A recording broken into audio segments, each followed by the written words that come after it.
Hey guys, and welcome back to another episode of Casual Chaos. This week I have someone very exciting. You might have seen her new show on Peacock come out. Older, wiser, and hotter, Serena Kerrigan. Welcome to Casual Chaos. Hi, Queen. How are you? I'm good. How are you? I'm good. I'm so glad to be here with you. I'm so excited for you to be here. How has everything been with the show coming out? It's been amazing. It was 3 years in the making, so it's crazy for it to finally be out for people to see it, and I'm so proud of what we made.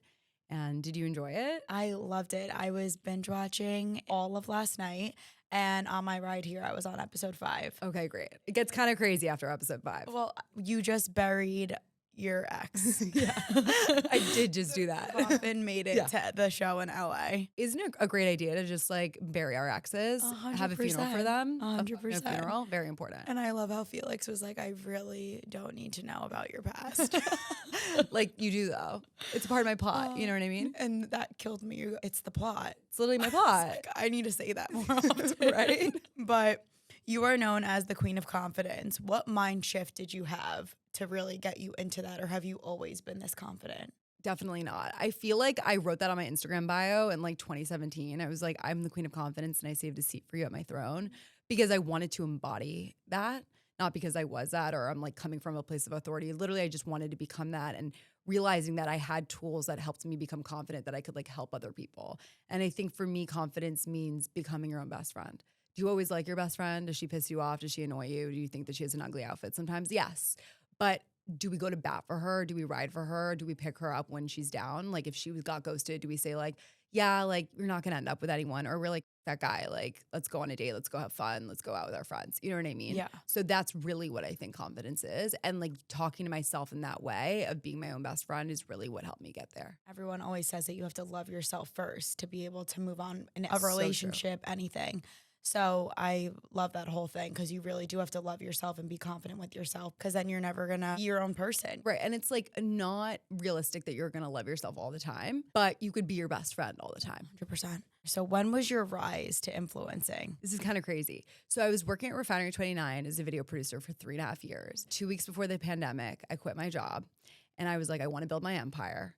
And the head of my department was like, what? He laughed. He was like, okay. And I was like, I had no idea what that meant, but I knew that it had to do with confidence. Little did I know it actually had to do with dating too. And I love talking about dating. And I think that my advice for anyone who wants to jump from their corporate job or try something or create something is really just think about what you love to do and what you love to talk about, what brings you joy, you know? And so when I thought about that, confidence was one of those things. But 2 weeks after I quit my job, lockdown happened. So I was jobless, single, stuck in Lower East Side apartment, really confused, as many of us were. And I started going live on Instagram every day. It was called Quarantinis with SFK, 5 p.m. I would get up. When did SFK happen? When I got to college, I was like, I could literally lie about anything. I'm just going to tell everyone my middle name is. It was really me talking to myself, being you're Serena Kerrigan, hyping myself up and having this persona that I could just kept tapping into. Little did I know, 10 years later, I'm 31 and I'm still using something that really helped me as now my career. So I was getting drunk on Instagram Live and then I was like, what are single people doing? And I had someone set me up an Instagram Live date, a blind date. So I would go live and then someone would be like, this is the username, and a person would pop in. And I called that show Let's F-ing Date. And I dated 15 men in 2020. We had 3 seasons of the show. Bumble bought a month of episodes. It was crazy. I hired a producer to vet all the guys because he was completely blind. Wait. Yeah. What? So people would submit their best friends and stuff. People were tuning the it's okay, neither did my boyfriend. And I was like, what were you during the lockdown? I was I had a girlfriend. TikToks. Yeah. I was doing Renegade. Exactly. No, literally same. But after a while, I was like, okay, I'm not a dancer. So I'm going to date professionally. So did a network see you doing this on Instagram Live or did you go to producers saying this is what I'm doing? At the time, everything was on pause. So I hired a freelance producer and I said, can you help me out and vet all these men? We had an email that was datesfk@gmail.com. Yeah. I think that because the world was ending at that time, or so we thought, Yeah. people were just like, I'll do it. I'll I'm do down. anything. And it was kind of crazy because you were on your couch during lockdown watching me go on these live dates. Well, it was comical too, probably. So crazy. Yeah. So funny. Such a time. Completely unedited. And it was just you were a fly on the wall watching me date. So that was really how it took off. And then that kind of segued into my card games. I have Let's F-ing Date. I've given that to you. Yes. Let's F-ing I just gave to you. And these are games that are really created to help you on dates or, after the date. I was going to say, should I play this with my boyfriend? Absolutely. You will have the best sex of your life. but use protection because there have been pregnancies from this game. I'm not even kidding. There's been proposals, pregnancies, beds have been broken. No I've gotten way. invoices for beds. Like literally I've like gotten pictures being like, what did you do? And I was like, I'm sorry. I'm just a magician. No, literally there's magic sprinkled in those cards. So that's really like how it took off. Really just like, I love dating. I love connecting with people. I love talking to people. And I wanted to make them feel more confident on dates. That's really like how it became. So the Queen of Confidence thing kind of trickled into that. I love that. I mean, not for nothing though, I'm obsessed with card games and doing that stuff. Because I love it. I don't know what it is, but when you're like reading something with your partner and doing it, it's, oh, well, the game is telling me to do it. Let's do it for the game. Exactly. That's literally why. Yeah. None of the questions in my card game are like action. It's not like be like, you know, like give them a blowjob. It's like not in there. If you want to do that, that's for you. It's all actually like about intimacy and just creating connection. And then it leads to that. Like there's one question at the end of Let's Date that's like, what is one thing you've wanted to ask me but you haven't yet? And that's when the guy proposed. Isn't that so cute? Okay, wait, that's cute. Really? Right? I was like, am I officiating the wedding? Well, you're basically matchmaking at this point. Literally. That should be a second career. Have you ever cringed at yourself on TikTok, especially from doing like the dating lives that I had no idea about? No, like, crazy. did you ever So sit cringe. back and be like, well, this was all worth it, but this was also cringe? Oh my God, so cringe. All of it, really. You know, and the funny thing about TikTok is like the algorithm just feeds you old videos.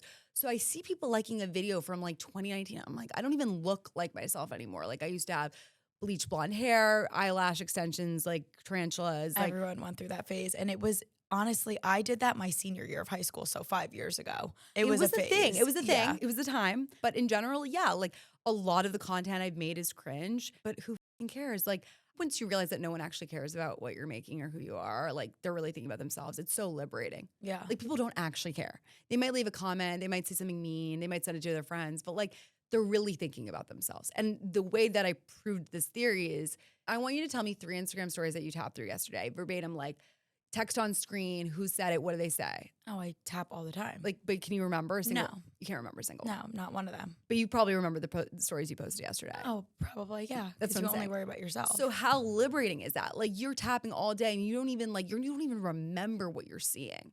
So that really goes to show you that no one cares. And like, so what I would say is like, it's okay to be cringe. Also, it's okay to delete the video if you don't like it. But like, I never was afraid of just going out there and doing it. That dating show, so funny. It's so cringy. Like I think it brought people a lot of joy during a dark time. And also it definitely cemented me as like, I don't want to call myself a dating expert, but like I dated a lot of guys and I loved that the dates were blind and I really went into it open-minded. But did you actually ever meet these guys Oh, outside? I did. Oh, for sure.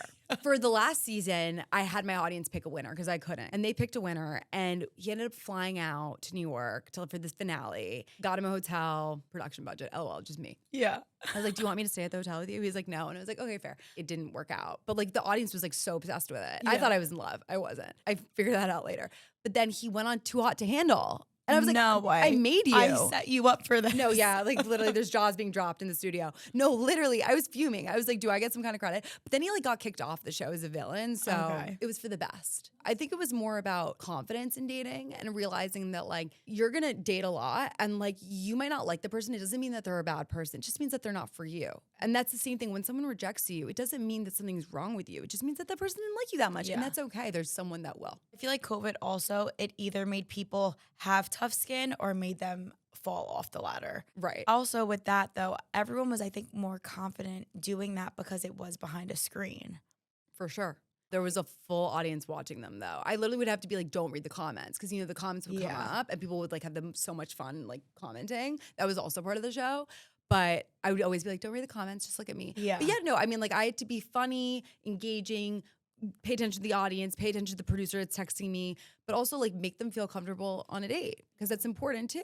That like they're a human being and they deserve that. And maybe everyone just was in a fuck it moment because I it think was everyone was in COVID. a fucking moment. I still wish they were. I feel like the internet's gotten a little scarier since COVID. 100%. I also feel like dating in general, I don't think it's easy at all right now. My friends are like, Gia, you're so lucky that you have a boyfriend. How did you meet your boyfriend? I met him at the Jersey Shore going into college. This is what I would say to your friends. Stop saying it's hard because you create your plot. Like you literally, like your words really cement your reality. And like, if you keep saying that dating's hard, it's going to be hard. If you say it's an adventure, it can be challenging. I'm figuring it out. It'll happen when it's supposed to happen. that's a way better outlook. And that energy like will make you magnetic. I agree. That's the whole thing too, though. I feel like you do have to love yourself too, then to be that confident person out in the dating world. You have to know that your person is out there. Yeah, because I also just feel like when you're not confident with yourself and you go out and try to date, your insecurities like almost radiate from your body. For sure. And also you settle for less than you deserve because you're like, oh my God, like there's no other guy out here that's like paying attention to me. So like I have to just like pander to him and like no. You really do have to be at a place where you know what you deserve. It's so important. How did you ever get over worrying about what people thought of you? Like, do you read the comments? Like, even now with your show airing on Peacock, does that overwhelm you? Because this show obviously is so important to you and you've been working 3 years on it. So with everything and, you know, your personality and your confidence, do you ever think you mask that? I actually like wish I had thicker skin. I'm so sensitive. Really? And I think that that's why I had to build the SFK persona. No, I'm such a teddy bear. Like that's what my boyfriend calls me. He calls me a teddy bear. Like I'm so sensy. And yeah, like I obviously seen some, you know, like reviews or comments or things from the show and it is hurtful, but it's also like, then you go make it. Like it was really hard to make this show and it was like an incredible process and I had a joy making it. It's so easy to sit and criticize something. Of course. The amount of people that worked on it, the amount of crew that were so incredible to work with, it's art. And like, that's the thing, when you create something and you put it out into the world, people are going to say, you know, their thoughts. You have to also realize that like it comes with the territory. As you know, you better build a thick skin because that's what this world is. My parents said something great. They were like, at least people are talking about your show and reviewing it. Like people would kill to have something reviewed of themselves, right? Whether it's a product, a show, whatever it is. The fact that it's just out in the world being talked about and you're getting the press about it, take it. Take For it sure. and take the negative comments with a grain of salt. Like, 100%. It's just not even worth it. And it's so incredible that you even created this production in general and that you can say, this is my show. And that's really cool. I appreciate that so much. And it's such an important reminder that like people are going to always talk. So you might as well just do what you want to do. Exactly. Right. I mean, I filter my comments at this point. Oh, for sure. Same. And people are like, you're deleting your comments. And first of all, it's my page. It's my video. I don't even see them. Like, of course we're going to filter them. 100%. Why do I need your bad energy? I get those comments all the time. Oh, Gia, come on, you're deleting your comments. I'm like, no, babe. Honestly, the app's deleting them for me at this point. Also, you don't want to go onto your photo and you're like, oh, this was such a cute post and see negativity. What you don't see is better. That's and the I think problem. it makes me healthier and just more stable, not seeing them rather than seeing them. Out of sight, out of mind. And it's so because like the amount of amazing positive feedback I've gotten about my show, it's so incredible. And then you get that one mean comment and it just like sticks in your head. And that sucks. So it's like, it really is about filtering it out for sure. Like I'm not one of those people, psychos that like goes on Reddit and reads it. Like, why would you invite that negativity into your life? You have people in your life, I hope you do, you know, whoever's listening that like are supportive of you and will give you constructive feedback. I think it is good to be surround yourself with people that aren't yes men, that like 100%. will like tell you, hey, like you could have done this better, or like, I think you could say this in a different way. Those are people that you care about their opinions. You can't take, you know, crap from people that you don't even know that are like user 54321. I'm like, who are you? Get a username, stay on business. If you want to talk to me, let's have a conversation. Let's have a Zoom. But you won't do that. Come on Instagram Live with me. Like, no, literally. I feel like a lot of people love to know what influencer events are like. And if they're all, you know, talked up to what they are, I feel like it's a hit or miss. Right. Sometimes you go there, do what you got to do, and leave. Other times, I really do enjoy myself. Did you enjoy yourself at my Niches and Nooks event? I did. You're amazing. Like you come in and your energy is such beautiful energy. It's hard because, you know, what is the intention behind an influencer event? Usually it is to get content. Or to meet the brands. It really is. As much as people think it's social hour for us, it's really not. Half the time I'm walking into an influencer event to meet the social media coordinator, the person that handles their brand partnerships, because it's a business meeting. You're going in there as almost like after your corporate job, you go out for drinks with your coworkers or you go meet up and have a meeting with another company. You're forming a relationship. And then, yes, do you meet other influencers there? Sure, it's really fun for us to, you know, meet other influencers, form relationships. Like that was my first time meeting you, but we hit it off. You know, and it is fun to meet other people, but you really are going there to form a relationship with the brand. I think it's inherently transactional. And so that's why that we've seen many videos of people complaining and feeling like people aren't spreading the love. Which like, is so fair. Also, I remove myself from some of those events sometimes. I come in with a clear goal. Like, is my goal to make friends or is my goal to meet the brand reps? Is my goal to take content? Like, you have to really go in with it, but it is a job. And I think that that's the mistake. They think that we're just, invited and it's for the brand and that's it. And it's a party. There's a lot behind it. I'm very also much team, like, not talking shit about other influencers. Like, I don't like doing that online, like going online. I think that we have to protect one another. I think it's the first female founded industry where like we are dominating this industry, and it's important to like stick up for one another. I know that's not really the question that you asked, but I think it is important to note. What was your take on, the New York influencer drama? Oh, that we're all boring? All boring. Yeah. I'm not an influencer. I'm an icon. So like, I don't know what to say about that. I felt so bad because this past weekend at Parker House, I actually met Danielle. They're the best, by the way. So sweet. They're awesome. And she looks at me and she was like to her boyfriend, like, she's more famous than me. And I go, girl, no, like, don't even say that. She was so beautiful, so sweet. They're great. And I think everyone just has their own way of creating content, but their content, it comes up on my For You page. That's the type of content that I genuinely like to see. Lifestyle, beauty, fashion, that's what I enjoy. So everyone enjoys different content, but why are you going to call like just, this group of friends boring? Right. I also think like at the end of the day, women get a lot of for like being successful. I think it's hard. I think that it's such a new industry. And also I think the thing about it, it's like it's democratized, right? Like anyone could blow up overnight. Anyone could be the next Alex Earl. 100%. So because of that, there's a lot of animosity towards people that have made it or have followings. Or like, why not me? Why her? And then that creates that like feeling of jealousy. And I think that that's what it is. Do I think that like, yes, there needs to be more people of color and Black creators in the spotlight, and typically the algorithm might favor white creators? Absolutely. And I think that that's part of what the conversation was. But in general, like these blanket statements of like all NYC influencers are boring is just like, become one and make it less boring. Yeah. It's so Show easy to criticize. Come on. It is true. It really does take a lot, every day for us to like get up, create content, post. Some days we don't feel like doing it. Some days maybe we don't want to post online and see the comments and deal with it. They probably felt so discouraged to post online for a little bit because why would you want to receive the hate? And then you know what? They honestly picked back up better than ever. It could be a scary space, but you also just like have to trust that you have the best intentions and like show up as a nice person. Yeah. I think like if you don't talk about people and like you're supportive of others, like, I don't know. I think that that's like the best you can do. I agree. You talked about having a major glow up and you are stunning. We need to know the tips and tricks. So let's tell everyone what happened. I think like the eyelash extension is over. I used to have bleach blonde hair, like chopped, although I love a bob.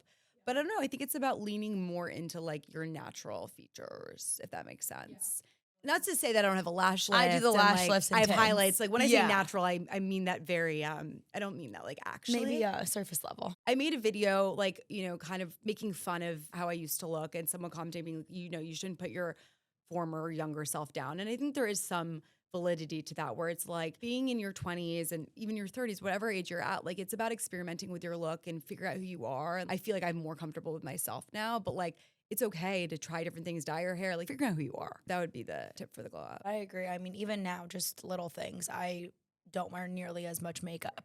I'll do a skin tint instead of foundation. It just makes the world of a difference. Why cake it on when you can just, have your natural skin coming through?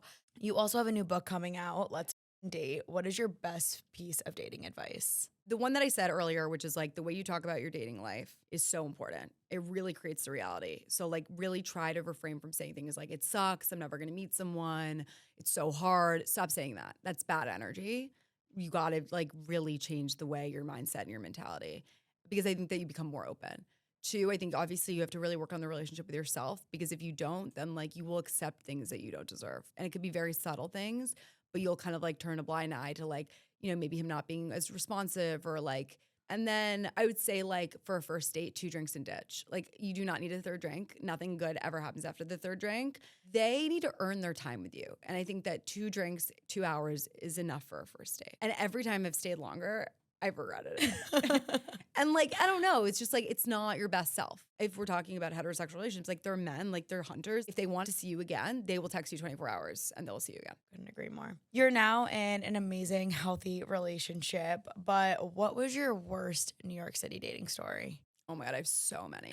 Wait, how many people have you dated? No, like literally like 500 people. Like my diary goes nuts. This is why I have to write the book. Like I was like, I'm ready. The memoir is going to go crazy too, but that I need some more time. I dated 50 people alone on Instagram Live in 2020. So think about how many other people I've dated. It's had so much experience. I've only had 2 boyfriends. Love that for you. But I'm like to my sisters, you guys come to me for everything. I know everything. Maybe I don't. Well, you do. Like, it's about having a healthy relationship. Like, I don't know. I think I did a lot of things for the plot. This is in the show. It's in episode 5. Basically, I just remember like I met this guy. We went on this first date. I had the best time. And then for the second date, he was like, I'm going to cook dinner at your apartment, which like seemed really romantic, but like it wasn't because like I don't own like anything for the kitchen. So like I spent like literally hundreds of dollars, like pots, pans, like serving bowls because I wanted to seem so legit. He cooked me pasta, which was like sexy and sweet, but then like didn't clean up. And so it was like the next morning it was just like gross in my kitchen. Or was that my job? And then he ghosted. So I was like, I don't know, like the pasta was good, but it wasn't that good. You know what I'm saying? And also, why couldn't you go to his apartment? He didn't have a kitchen. No, like I can't. I feel like he just used me for my kitchen now that I'm thinking about Maybe it. he needed dinner. He was probably hungry. Yeah. Oh my God. Okay, so your boyfriend Felix is younger than you. Yes. Are there any times where you feel the age gap? Only like when I want to watch movies. I'm like, have you seen like Sex in the City? Which is fair. Like he's a guy. So like it's like, but we played the first couple of episodes. He's like, it kind of like looks like old. I'm like, no, like that. It's iconic. Or like the movie White Chicks. Have you ever seen it? Of course, it's a classic. Okay, like he hasn't seen it. Why? Like I don't know. Like I Wait, don't. how old is he? He's 25. Oh, okay. So like around my age. Yeah. But Okay, well now like I'm like, what's his excuse? That's yeah, messed no. up. Like he doesn't have an it's excuse. the best movie ever. My boyfriend, for example, didn't watch Grease, and I'm like, how? Okay, he's definitely hasn't seen Grease. It's literally my favorite movie ever. Or Sound of Music, like, but okay, those are more like girly. I guess those are for the girls a little bit. Like, yeah. Musicals I guess. But then him and I were Grease for Halloween. Yeah, a couple years ago, and I'm like, do you even know who you are? No idea. I think that's only the times it comes up where we'll like be looking for a movie and it was like made in like 2010. He's like, oh, like let's get something more current. I'm like, okay, honestly, like I think if anything, it's more like a lot of people are like, when are you going to get married? When are you going to get engaged? I really don't feel a rush. We haven't even hit 2 years yet. So like there isn't a rush. I think as of my age, people would assume that that's what I want. Obviously, I've talked about it and that's definitely going to happen. And maybe if he was in his 30s, it would happen faster and it would accelerate. But like we're going at our pace and there's no right pace to go at. Are you looking to like have kids and stuff? Oh my God, for sure. You want a whole big family? Yeah. Well, we're both only children. So like, we're like, hell no, we got to have more than one. No way. Yeah. Okay, wait. So you really want your kids to have a sibling? Yeah, they What have would to. be your perfect number? If you could like, write like your script. 2 or 3. What about you? Like, what was your experience? I'm forever grateful that I have 4 course. sisters. They're so We're all best friends. The house is never quiet. You're never bored. You always have a sibling to go to. So sisters is iconic. It's great. It's so fun. You have to like, first of all, be like very financially well off to take care and provide for your 4 children. And me just watching my mom over the years, college, clothes, especially if you have girls. Girls are so much more expensive than guys. 100%. And traveling, thank God we've always been okay. I can't speak, but my mom always says that she was the one running around taking care of all of us. And my dad was like by the bar enjoying a drink. So my perfect number is like 2. My boyfriend wants 3. And I'm like, but then the odd number screws The odd number me is up. the problem, yeah. Me and my boyfriend were both born and raised in New York City, so we're going to be here. Wow. And I feel like having 3 in New York is like crazy. So where did you grow up in New York? I grew up on the Upper West Side. Oh, and then he grew up in beautiful. Brooklyn. So he's always been in the city. Yeah. That's how you met him. Yeah, I went on his podcast. I literally didn't know what I was walking into. Neither did he, honestly. He thought I was interesting, but I don't think he was trying to like sleep with me. But Yeah, I love that. So is he in the influencing world? he does podcast and then he's like in venture and like is really interested in like building businesses and stuff. Oh, so cool. So like a lot of like entrepreneurial shit Exactly. stuff. Okay. But I do bring him to a lot of the influencer events and stuff. I mean, really that's fun Yeah. that he wants to go with you. Yeah, My right? boyfriend thinks like, oh, gee, I'm like invading your space. I'm like, no, you're not. What does your boyfriend do? So he has his own live streaming network for sports cards. Awesome. Yeah. It's really nice to be with men that are like doing their own thing and have like our entrepreneurs in that sense because we're so independent too, you know? What makes your relationship work and how is it different from your past relationships? Like, do you think he's the one? Do you really see a future with him even though of the age difference? The age difference like isn't a thing. Like We're 6 years apart. Our parents were both 6 years apart. Like, I think maturity, I always used to think it was age. And I think he supersedes my level. I think he has the maturity of a 40-year-old. And it's just because of his upbringing. He's also European. He's French. And this is actually a great piece of dating advice. I used to set my hinge to like, if I was 29 or like 30 and above, like I would never go younger. I was like, there's no way. Like, I have a business. I'm like a baddie. Like, I need like an older guy. Like, younger guys won't get it. And like, that was a big misstep on mine because I just completely X'd out a whole group of incredible men that, yeah, might be younger, but we've all met, you know, men in their 30s, 40s that are still like babies, right? 100%. So like, and so I think it's about really like opening up, letting go of your prejudice, which I had. And I remember when we first started dating and I found out his age, I was like, oh my God, what? And then like, when he reassured me, he was like, it's not a thing. A lot of my girlfriends have been older. Like, I'm just very mature for my age. I was like, cool. It literally hasn't come up except for like white chicks. Yeah. But what made him different? I think it's that from the beginning, I wasn't editing myself. I wasn't pretending. I wasn't acting. I wasn't SFK. I really was me. And he saw me for me and he loved me for that. And I think that that's what you really need to look for. I found that before when I would date, I would always like want to say the right thing, the right joke, like make myself a certain way. And like, you really have to just be yourself, which is such a like corny thing to say, but it's really true. And I think another thing that makes us where it's like we're really, really excellent communicators. So like things come up, conflict comes up. And I think that I grew up with divorced parents. So I thought that like conflict like meant the end. You have to do whatever you can do to not have conflict in your relationship, but that's never going to happen. No, it's actually about how you work yeah. through it, how we are able to like have a disagreement and we don't like yell at each other or like get upset. Talk about it. I had a relationship once when I would get in a fight with my boyfriend, he would like leave or like, and I couldn't reach him for days. I'm like, that's crazy. Like Yeah. you have to be able to really work through.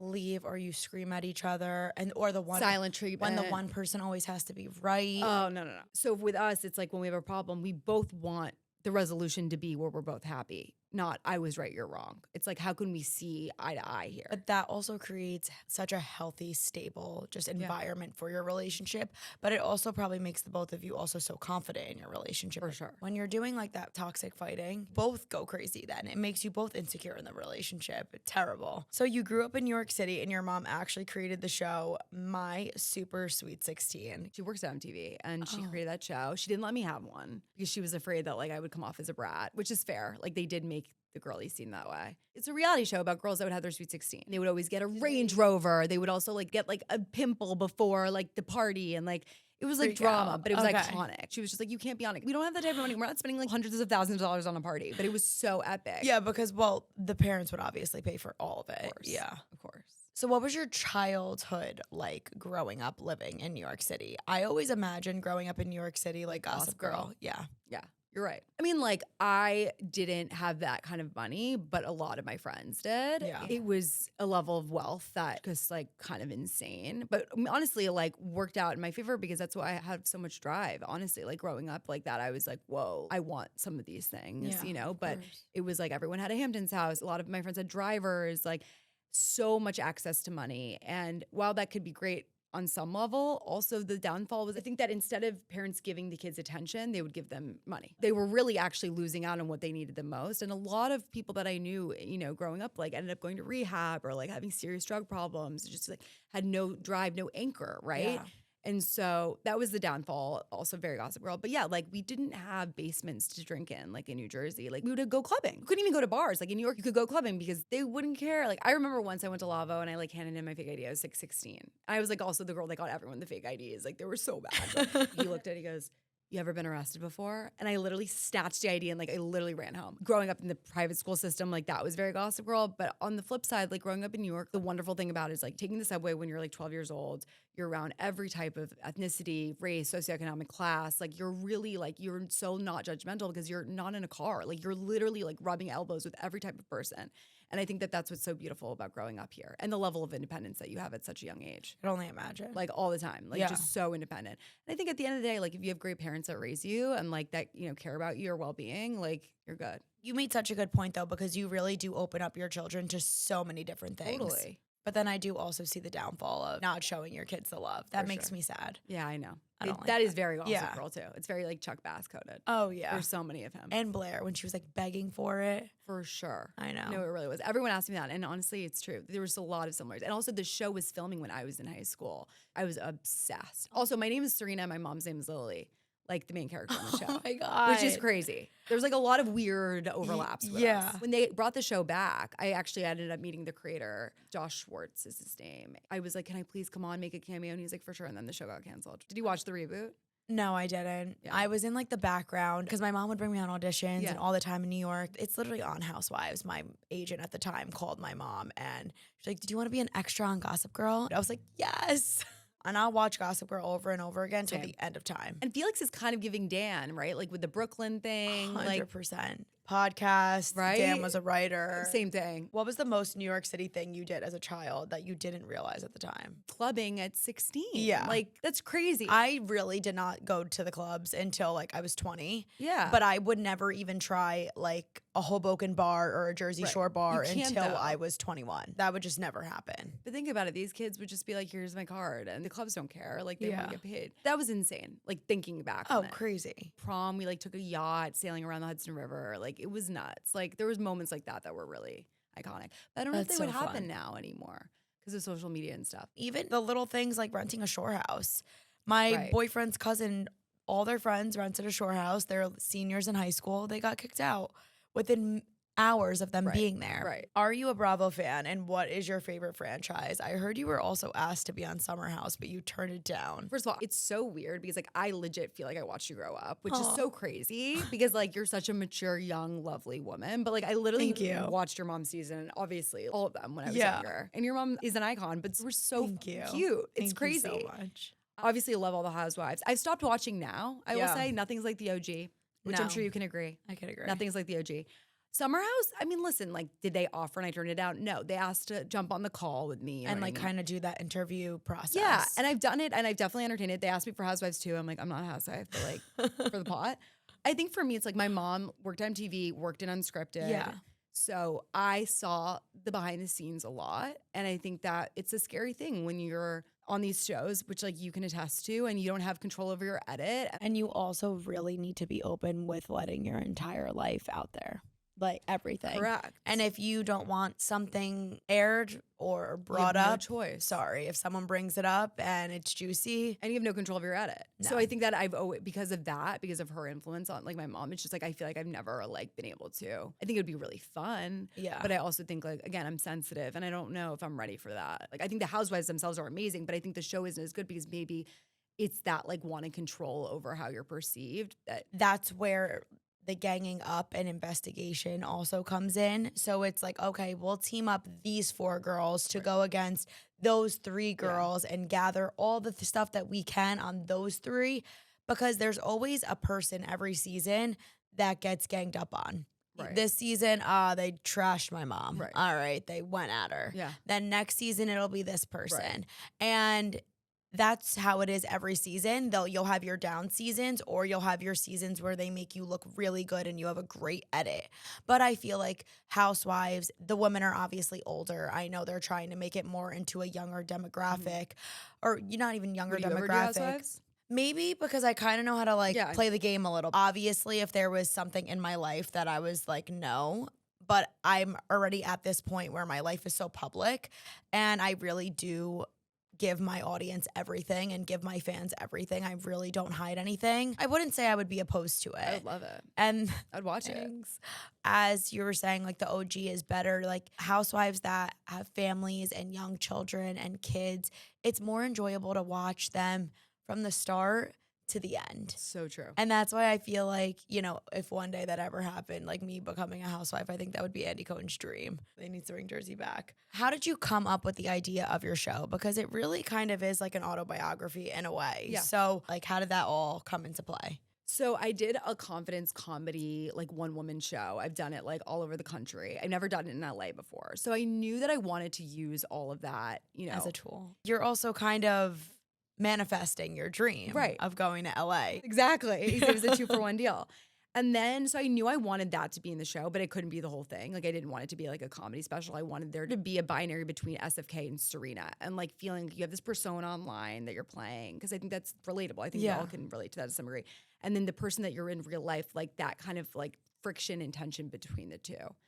And so I knew that I wanted to see Serena in real life. And then when I was thinking about what that story was, I honestly was brainstorming. I was talking to the development executive at NBC because I was stressed about it. I was like, I don't know what to do for the other part. And he was like, you know what? Let's not focus on the show. Let's just talk about your life. What's been going on? Catch me up, which was so great. Because sometimes when you're so trying to like find an answer, like you can't. So like take yourself out of it. And I was like, oh, I'm so exhausted. Like I just did this road trip with Felix. Like by accident, our flight got canceled. We drove from Montreal to New York. It was like hailing, like we couldn't see. I can't drive. And he was like, that's the show. That's the show. You going to LA is the show. And I was like, oh my God. And so then it was so fun to write because I was really like, wait, that's amazing. Yeah, right? It was literally an experience of my life. And I was like, you're right, that's so interesting. Like we're driving to LA, everything goes wrong, we're being tested. And when you take a road trip with anyone, like, or a trip in general. People always say it. You either know if you're gonna like be friends with this person for life, be with this person for life after a trip. So that's really what it was. And I really wanted it to feel real. Like someone asked me, oh, is it a reality show? I'm like, no, but I mean, you write what you know. And I wanted it to feel really authentic to like what I'm going through because I knew that people would then like relate to it versus trying to create like some kind of dramatic, story. It was really like a very simple story about like a couple going to LA together and then like them being confronted with things in their relationship. And it was fun to have Felix act, which he did a great job. I was like, we're going to acting school. Because I didn't even think for a second, like, can he act? Like, I was just like, can you do this with me? And he was like, for sure.